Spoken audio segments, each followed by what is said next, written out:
온 세상은 지금 패배주의에 빠져 있습니다. 교회와 성도도 마찬가지예요. 그래서 자신감을 잃어버리고 뭘 하나 시도하려고 해도 이 눈치 저 눈치 또 여론 다 살펴야 되는 그런 상황입니다. 오늘 본문의 말씀은 우리가 너무나도 잘 알고 있는 그런 내용이죠. 지금 오늘 본문에 보면 온 이스라엘이 운집해 있는 갈멜산에 엘리야 혼자 있는 겁니다. 바알 선지자 450명과 아세라 선지자 400명, 그러니까 이 850대 1로 신앙의 대결, 영적 대결을 하는 겁니다. 제가 가끔 설교를 하면서 굉장히 한계를 느낀다고 할까요? 그게 뭐냐면 이 성경이 기록하고 있는 이 상황을 말로써 얘기를 하는 것이 얼마나 제한적인가 하는 거죠. 갈멜산을 가보신 분은 아시겠지만은 그 갈멜산이라고 하는 그 갈멜산정 자체가 평야지 사이에 우뚝 서 있는 산이에요. 그러니까 그곳에 바알과 아세라 선지자 850명과 엘리야만 있는 것이 아니라 성경을 보면 온 이스라엘이 운집했다. 많은 사람들이 지금 모여 있는 거예요. 그리고 그때 당시는 하나님을 신앙하는 그 믿음의 얘기를 하기란 쉽지가 않은 때입니다. 그런데 그 바알과 아세라 선지자와 싸워서 누가 이기느냐? 그 내용이 뭐냐면은 너희들이 섬기는 신이 참 신이냐? 아니면 엘리야 선지자 내가 섬기는 하나님이 참 신이냐? 라고 하는 거예요. 결과가 어떻게 되었습니까? 우리가 너무 잘 알고 있잖아요.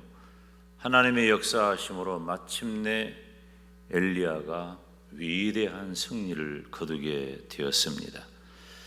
엘리야가 승리하는 모습을 보면서 이 시대 성도가 이처럼 승리하면 얼마나 좋을까.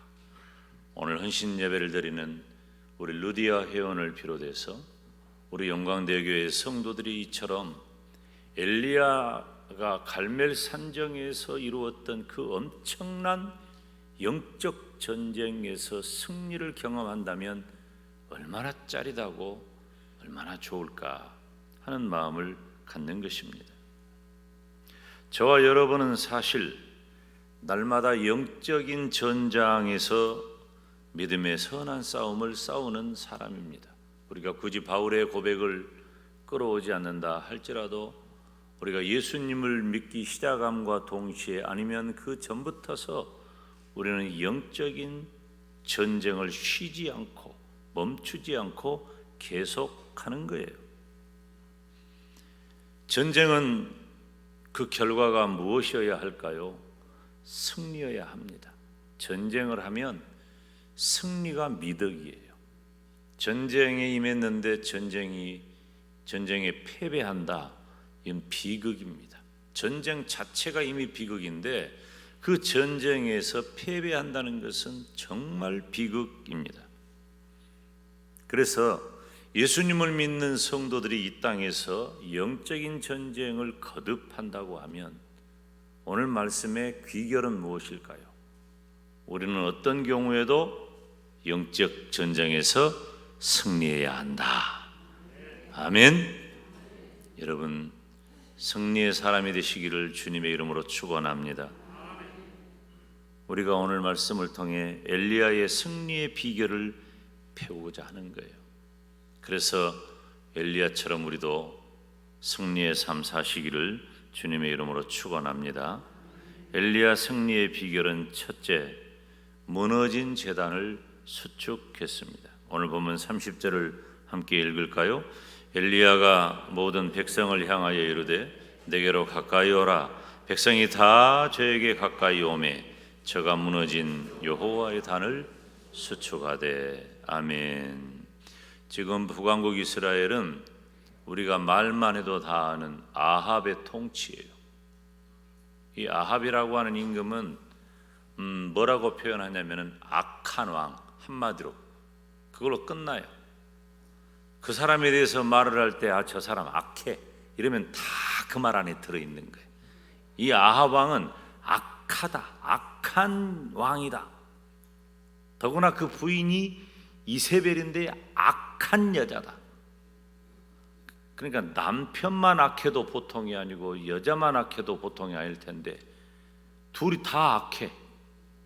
너무나도 악한 통치자가 북왕국 이스라엘을 다스렸어요. 그런데 참 아이러니하죠. 그 악한 왕 아합이 다스릴 그때에는 북왕국 이스라엘이 경제력이나 군사력이 상당히 부강했을 때예요. 그러니까 막강한 군사력도 가지고 있고 경제적인 풍요와 번영을 가지고 왔던 시기예요. 그 악한 통치를 하던 시기이지만, 그런데 지금 이스라엘 백성의 문제는 얼마나 그들이 잘 먹고 잘 사느냐의 어떤 가치 기준에 있지 않아요. 이스라엘의 가치 기준은 국민 총 생산량에 있지 않아요. 개인 소득이 얼마냐, 3만 불이냐 2만 불이냐 이 기준이 아니에요.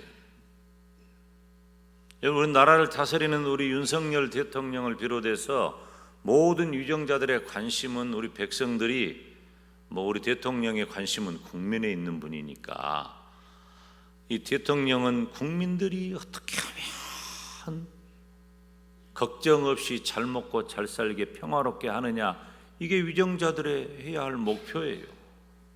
그 일을 추구해요. 우리에게도 그것이 자연인으로서 너무 중요하고 필요한 일이에요. 문제는 우리가 영적인 사람이라는 거예요. 우리 앞에 성도라고 하는 이름이 붙어 있고 우리 앞에 루디아라고 하는 이름이 붙어 있는 영적인 사람이란 말이죠.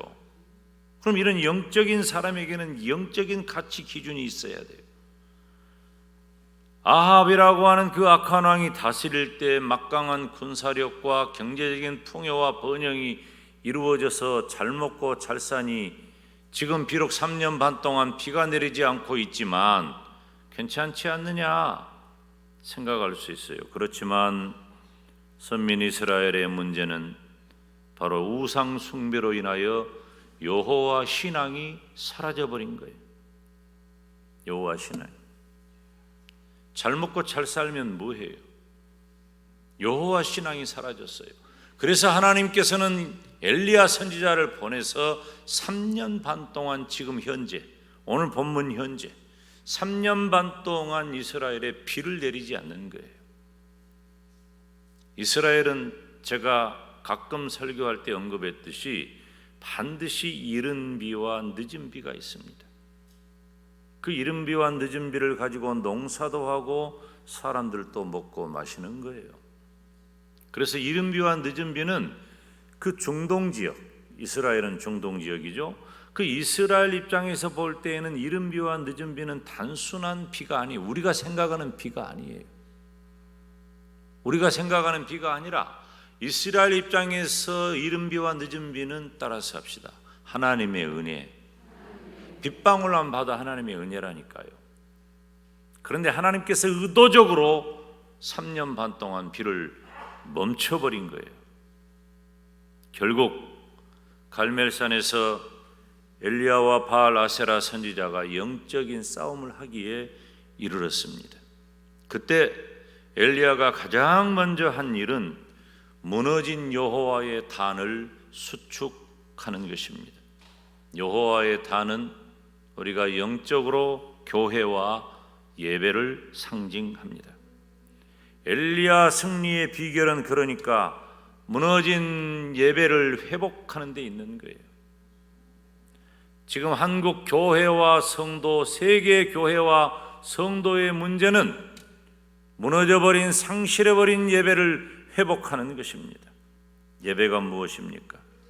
예배는 하나님께서 하나님의 자녀들과 만나는 거예요. 그래서 하나님께서는 예배를 통해서 은혜와 축복을 베푸셔요. 예배는 하나님이 저와 여러분에게 은혜와 축복을 베푸시는 통로인 줄로 믿습니다. 공적인 예배도 그러하고 개인적인 삶의 예배도 그러합니다. 우리가 반드시 형식을 갖춘 어떤 공적 예배만이 예배는 아니에요. 중요합니다. 형식도. 그리고 저와 여러분이 드리는 개인적인 성숙한 삶의 예배 또한 너무나도 중요하다는 것입니다. 출애굽기 20장 24절 말씀을 보면 함께 읽습니다.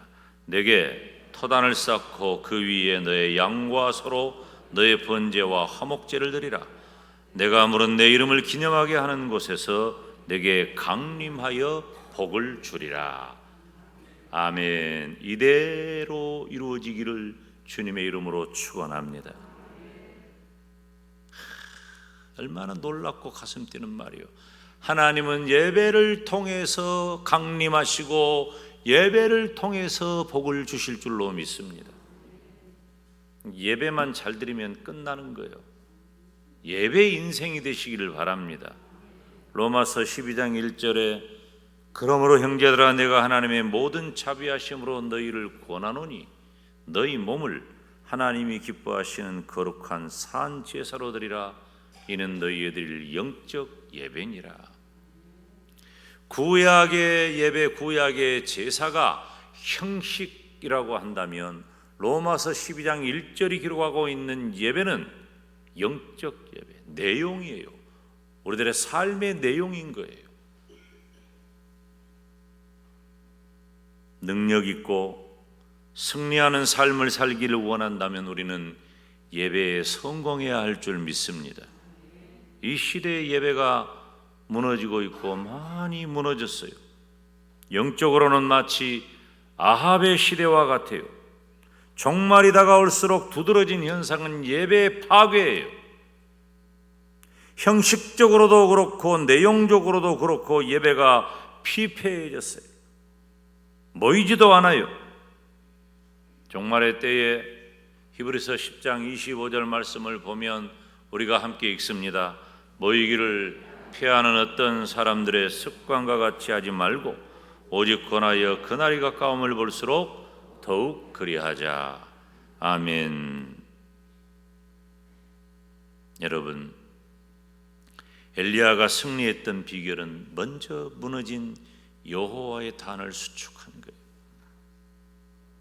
제가 뭐라고 다 말하지 않겠지만은 우리가 예배를 드릴 때 제가 오늘 또 우리 교단 헌법을 보면서 제가 헌법 보는데 우리 교단 헌법에 관심을 갖는 부분이 다른 것 아니에요. 그 다 있는 신앙 고백이라든가 그 안에 정치도 있고 다 있지만 별로 많이 보지 않아요. 제가 그런 일에 관여할 바가 많지 않기 때문에 제 관심은 진리에 있으니까 신앙 고백이라든가 예배 모범이라든가 이런 데 있는 거예요. 우리 교단이 헌법으로 정해서 우리 교단이 가져야 할 기본 진리 신앙은 무엇인가를 헌법이 기록해 놨어. 예배를 어떻게 드리고 예배가 무엇인가를 헌법이 기록해 놨어. 여러분, 옛날 얘기를 하자는 것이 아니에요. 예배 얘기를 하자는 것입니다. 내가 얼마 전에 어떤 예배를 참석을 했는데 찬양을 하는데 국악 자매가 나와가지고 찬양을 한대요. 그래서 찬양을 국악 버전으로 주님이 홀로 가신 그 길 찬양을 해요. 은혜가 됐어요. 아멘 했는데 또 반주가 흘러나와. 그래서 또 이제 하나만 하지 어째 두 개를 할까? 하나 할 때는 은혜가 됐는데 이게 꼭 길게 빼면 문제가 되는 거야. 두 번째 곡이 나오는데 우리가 잘 알고 있는 가는 세월 불렀던 서유석이가 부른 독도야 잘 있었느냐, 독도 아리랑을 예배 시간에 부르는 거예요. 근데 또 나중에 어떤 사람이 나와서 은혜 받았다고 하는 거예요. 독도 아리랑이 뭔 은혜가 돼? 여러분, 예배는 하나님께 올리는 거예요. 내 인생을, 내 몸을 하나님께 드리는 거예요. 이 피폐해지고 파괴되어진 예배를 회복하지 않는 한 하나님이 우리에게 주실 축복이 요원할 뿐만 아니라 한국 교회의 부흥과 성장, 회복은 멀리 있는 겁니다. 우리 영광대교회는 하나님을 예배하는, 바르게 예배하는 교회가 됩시다. 우리 루디아 회원들도 등 따숩고 배부른 시절, 여러분들이 편해서 그런 것은 아니지만은 한 2, 3년 지냈잖아요. 더 긴장하시고 더 예배에 힘쓰시기를 바랍니다. 예배가 생명이라니까요. 이건 내 산 경험이에요. 예배를 소중히 여기고 하나님을 예배할 때에 하나님께서는 우리의 인생을 승리의 길로 이끄실 줄 믿습니다. 엘리야 승리의 비결은 첫째, 예배 생활의 승리. 두 번째는 기도했다 그랬어요. 우리가 본문 읽어볼까요? 36절, 37절 시작. 저녁 소제 드릴 때 이르러 선지자 엘리야가 나아가서 말하되 아브라함과 이삭과 이스라엘의 하나님 여호와여, 주께서 이스라엘 중에서 하나님 되심과 내가 주의 종이 됨과 내가 주의 말씀대로 이 모든 일을 행하는 것을 오늘날 알게 하옵소서. 여호와여, 내게 응답하옵소서. 내게 응답하옵소서. 이 백성으로 주 여호와는 하나님이신 것과 주는 저희의 마음으로 돌이키게 하시는 것을 알게 하옵소서. 아멘. 엘리야가 한 일은, 거기 보면 엘리야가 이제 수축을 하고 도랑을 파고 물을 채우고 다 그런 일을 했지만 결국은 엘리야가 저녁 소제 드릴 때쯤 기도하기 시작한 거예요. 이 저녁 소제 드릴 때쯤은 이제 오후 3시쯤이라고 이해하시면 됩니다. 레위기의 5 제사와 7 절기에 대해서 기록하고 있죠. 먼저 1장부터 시작할 때에 5 제사를 기록하고 있어요. 번제, 소제, 화목제, 속죄제, 속건제. 5 제사가 있는데 이 5 제사 가운데 동물의 피와 상관없이 곡식으로 드리는 제사가 소제예요. 그러니까 이 소제는 곡식을 빻아서 흰 가루로 드리는 제사예요. 그러면 이 엘리야의 간절한 소제의 기도는 무엇을 의미하는가? 이 우리가 본받을 기도의 모형인데, 엘리야는 자신을 빻아서 가루가 되기까지 기도해야 함을 실제로 보여주고 있는 거예요. 여러분, 우리가 곡식을 빻아 가루가 되게 할 정도로 간절히 기도해야 합니다. 설렁설렁하면 안 돼요. 예배를 드릴 때 설렁설렁 예배를 드리면 안 되고, 기도를 할 때에도 설렁설렁하면 안 돼요. 우리가 하나님을 대면하는 자로서, 내가 하나님을 대면한다는 믿음을 가진 자로서, 우리가 하나님이 눈에 안 보인다고 하나님을 가벼이 여기면 안 돼요. 하나님은 영이시기 때문에 눈에 보이지 않아요. 그래서 눈에 띄는 그 어떤 존재보다도 우리 마음 가운데 얄팍해져서 두려움도 없고 소홀히 여길 수도 있어요. 큰일 납니다. 여러분, 믿음이 얼마나 가치 있고 중요한가. 눈에 안 보이는 그 하나님을 우리는 신앙하는 자로서 하나님을 대하는 태도가 어떠해야 하는가를 말하는 거예요. 그래서 이 예배를 설렁설렁하면 안 돼요. 하나님 앞에 기도할 때도 설렁설렁하면 안 돼요. 간절한 기도는 사단과의 영적 싸움에서 승리하는 비결이 됩니다. 그리고 하나님께서는 무엇보다도 기도하는 사람을 사용하실 줄로 믿습니다. 우리 여성도 하면, 루디아의 여성도 하면 첫째는 봉사요, 두 번째는 기도인 거예요. 기도의 여종들이 다 되시기를 바랍니다. 오늘 한복 다 입고 오셨는데 새벽에 안 오신 분 왼쪽 엄지 발가락 까딱까딱 해보세요.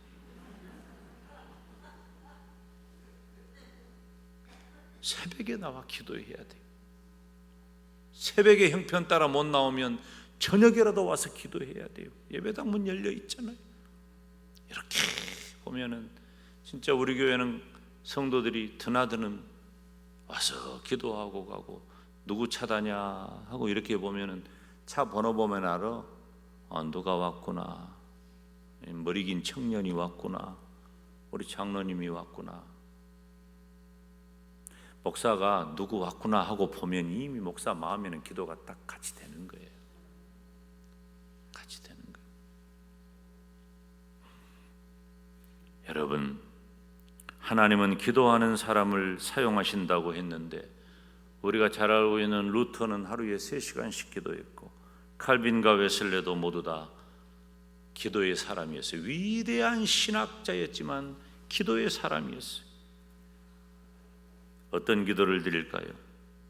살아계신 하나님께 기도해야 합니다.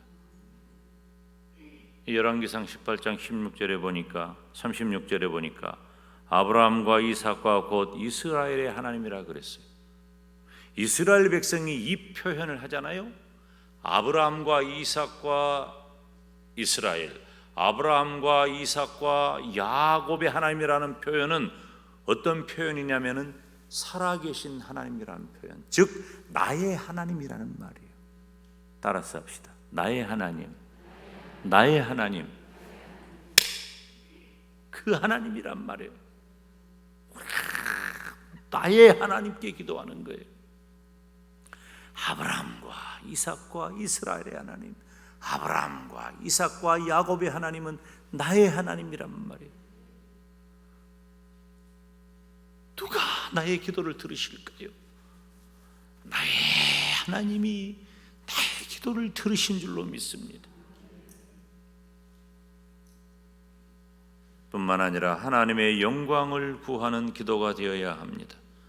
우리 기도의 목적은 내가 이루어야 할 그 어떤 목표에 있지 않습니다. 나의 필요를 따라 내가 구하는 바가 하나님의 영광이 되느냐. 제가 그러니까 우리 학생들 위해서 여기 적어져 있어. 강지훈, 김가연, 김소희, 김수연, 김승현, 문원기, 박가연, 박건우, 박재민, 백진서, 서한솔, 심하연, 오은찬, 이선우, 이승인, 장유석, 조한우. 제가 뭐라고 기도해요? 이들 모두가 목표하는 대학에 지나가고 취업함으로 자신의 꿈을 펼치고 하나님께 영광을 돌리게 하옵소서. 기도의 목표가 적어도 그 정도 돼야 멋진 믿음의 사람 아니겠습니까?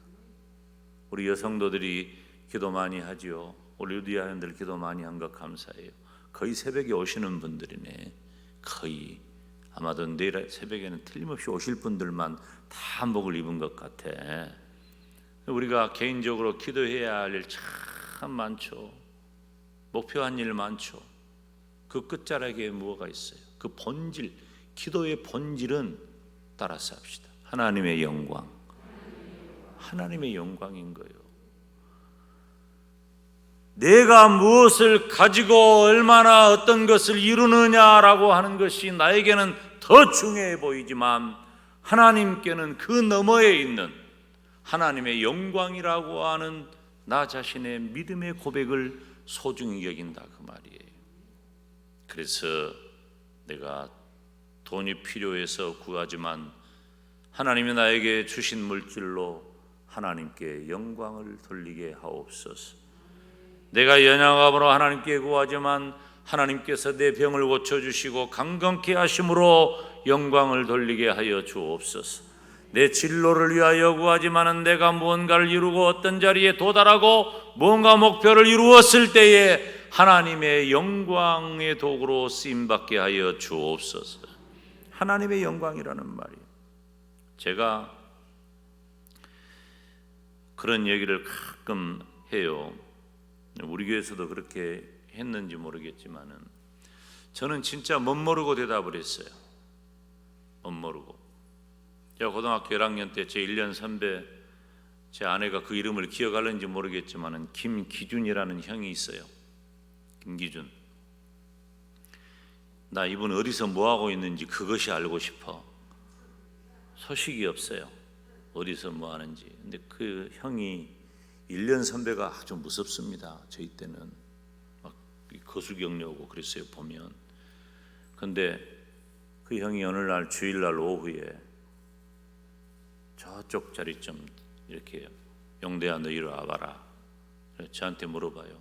너 왜 사냐? 그렇게 물어본 거예요. 어떻게 보면 왜 사느냐는 질문이 상당히 철학적이고 깊은 질문 같지만 한편으로 보면은 깝깝한 말이기도 해요. 너 왜 사냐? 근데 제가 한 대답이 나는 하나님을 영화롭게 하고 영원토록 그를 즐거워하게 삽니다.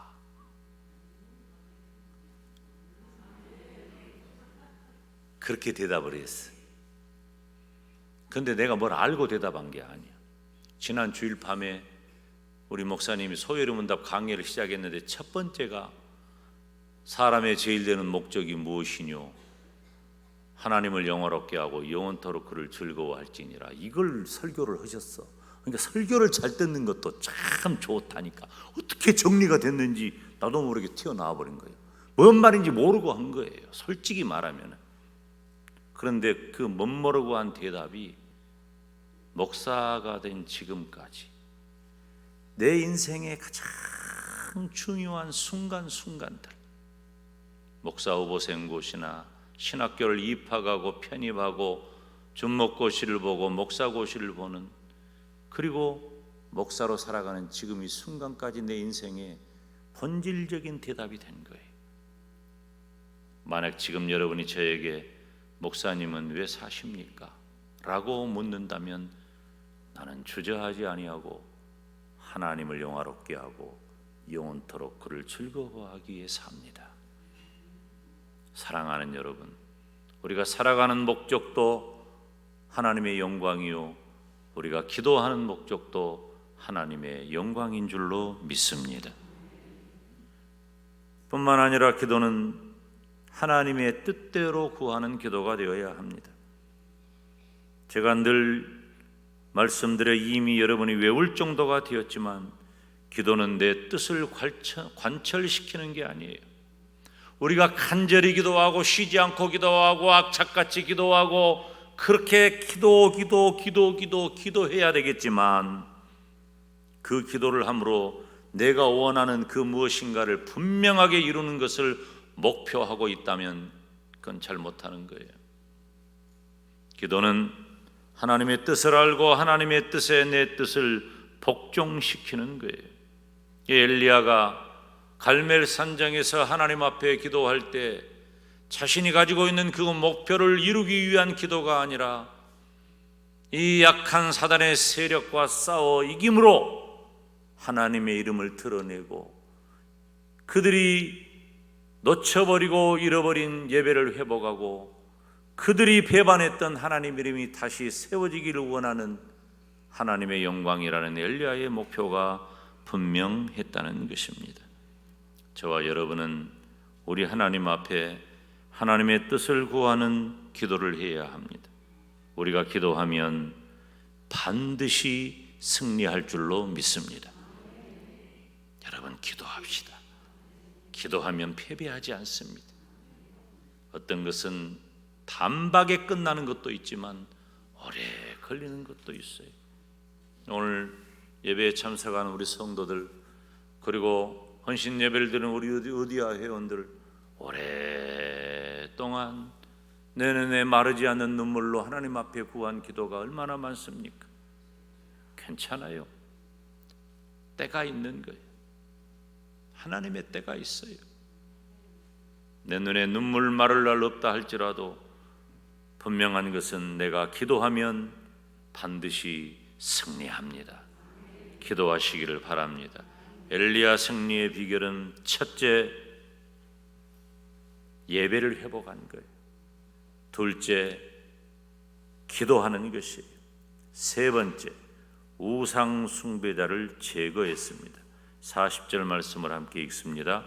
엘리야가 저희에게 이르되 바알의 선지자를 잡되 하나도 도망하지 못하게 하라 하매 곧 잡은지라 엘리야가 저희를 기손 시내로 내려다가 거기서 죽이니라. 아멘. 우리가 교회에서 성지답사 할 때 기손 시내는 안 내려가 봤어요. 별로 내려갈 필요도 없어. 저는 이제 그때 제 아내하고 함께 갈 때는 승용차로 갔기 때문에 이제 기손 시내라고 하는 곳까지 갔는데 뭐 말이 기손 시내지 또랑이에요. 또랑. 이제 우리는 대형 버스 타고 그 답사를 했기 때문에 이렇게 저기가 기손 시내입니다. 아마 말을 했던 것 같기도 하고 지나쳤어요. 근데 내가 그 기손 시내를 보면서 그런 얘기를 했어요. 엘리야 그 갈멜 산정에 올라가 가지고 이렇게 내려다보면서 야 진짜 전쟁하기 딱 좋다 하는 생각 하나 했고, 기손 시내 이 엘리야 상을 보면은 엘리야 동상이 이렇게 그 갈멜산에 가면 있잖아요. 그러면 칼이 이렇게 휘었다. 칼이 휘었어. 이제 가이드가 설명을 하기를 이 바알과 아세라 선지자 목을 850명을 쳤으니 칼이 온전하겠냐. 이제 그래서 칼이 휘었다는 거야. 근데 그 기손 시내 여기 말씀을 보세요. 하나도 도망하지 못하게 하라. 다 잡았어요. 다 끌고 가가지고 다 죽였어. 거기서 기손 시내에 가서 다 죽여버린 거예요. 여러분 성경에 읽다 보면 참 하나님 좀 심하시다, 좀 잔인하다 그런 생각이 들 때가 있어요. 명령도 그래요. 하나님 주신 명령도 이스라엘 백성들이 가나안 땅에 들어갈 때 그곳에 있는 사람들 다 죽여버리라 그랬어요. 다 죽여버리라. 평화의 하나님, 사랑의 하나님이 어떻게 그런 명령을 하실까? 이게 우리들이 인정보다도 중요한 것은 믿음인 거예요. 믿음인 거예요. 영적인 전쟁에서 승리한 엘리야는 바알과 아세라 선지자 850명을 다 죽입니다. 우상 숭배자를 죽였다고 하는 것은 우상을 제거하는 것과 같아요. 이 시대 성도가 자주 넘어지는 것, 패배하는 것은 우리 삶 속에 있는 우상적인 요인 때문이에요. 지금 하나님께서 가장 미워하시는 것이 우상이잖아요. 하나님 아닌 것을 세워놓고 하나님처럼 섬기는 것 하나님이 싫어하십니다. 근데 우리가 그런 우상 섬깁니까? 만들어 놓고 섬기고 절하고 거기다 바치고 그러지 않아요. 동남아 가보면요, 우상이 제일 많은 데가, 내가 가보면 태국이 제일 많아. 간 데마다, 전방마다, 식당마다, 건물마다 다 우상 섬기는 것 해놓은 거예요. 그렇게 많아. 그리고 우리는 그냥 일반석 쭉 그래가지고 가는데, 이 사람들은 이 비즈니스석 무조건 다 그렇게 그 승려들을 존경해요. 자기들 종교니까 그런지 몰라도. 이 우상단지가 너무너무 많아요. 하나님이 우리가 그런 우상 섬기는 것 아니잖아요. 예수님을 믿었는데. 그러면 설교의 초점을 이렇게 흐트리지 아니하고 하나로 모으려고 해요. 이 시대 성도가 제거해야 할 한 가지 우상이 있다면 탐심입니다. 탐심이에요. 골로새서 3장 5절 말씀을 우리가 함께 읽어봅니다. 그러므로 땅에 있는 지체를 죽이라. 곧 음란과 부정과 사욕과 악한 정욕과 탐심이니 탐심은 우상 숭배니라. 여러 가지 죄악들이 있지만 탐심에 대해서는 아예 우상이라고 말해버린 거예요. 하나님이 싫어하신다니까. 탐심은 내 마음속에 자리 잡고 있는 수많은 탐심이 있어요. 때로는 물질욕, 소유욕, 권력욕, 남보다 더 높아지려고 하는 욕심, 이런 모든 것들이 다 탐심이에요. 물론 그것보다 더 많은 탐심이 있지만 탐심의 가장 핵심은 무엇인가? 하나님보다 더 사랑하는 것이. 우리 너무 많아요. 믿음의 줄다리기를 할 때 내가 믿음을 지키기 위해서 절대로 놓지 말아야 할 것, 그건 하나님이에요. 하나님 입장에서 하는 거예요. 그런데 줄다리를 나가면서 다 놔버려요. 다 놔버려. 나의 필요, 나의 욕심, 내가 이루어야 할 것, 내가 손해 안 보기 위해서 다 내려놔버립니다. 관대해져 버려요. 안 돼요. 우리가 예배를 생각할 때 주의를 거룩하게 지키는 것 자체가 예배인 거예요. 지금 한국교회가 왜 이 모양이 됐느냐? 주의를 안 지키는 거요. 주의를 생명처럼 지켜야 하는데 주일이 내 날인 줄 알고 내 맘대로 사용하고 내 멋대로 사용하고 하나님을 예배하고 기도하고 전도하는 일에만 힘써야 할 주일에 왜 나를 위해 그날을 쓰고 나의 편리를 위해 그날을 사용하냔 말이에요. 안 돼. 절대로. 나에게 있는 탐심을 제거하지 못하면 우리는 영적으로 패배할 수밖에 없어요. 그래서 우리가 예수님을 믿지만 분명히 내가 예수님을 믿어서 구원받아 천국에 가지만 영적으로는 패배할 수밖에 없는 거예요. 무능력한 그리스도인으로 살아가게 되는 거예요. 나에게 있는 탐심을 제거해야 합니다. 여러분이 가지고 있는 탐심의 근원이 무엇입니까? 그 싹을 잘라버려요. 그 싹을 잘라버려야 돼. 오늘 루디아의 헌신 예배를 드린 것 감사하고, 특별히 함께 참여하는 모든 성도들이 지금 이 시대가 다 패배주의에 빠져 있는데 우리는 온전한 믿음의 삶에서 다 후퇴해가는 지금 이 시대에 사랑하는 여러분, 저와 여러분은 예배를 회복하고 기도하여 탐심을 제거함으로 엘리야처럼 승리하는 사람이 되시기를 주님의 이름으로 축원합니다.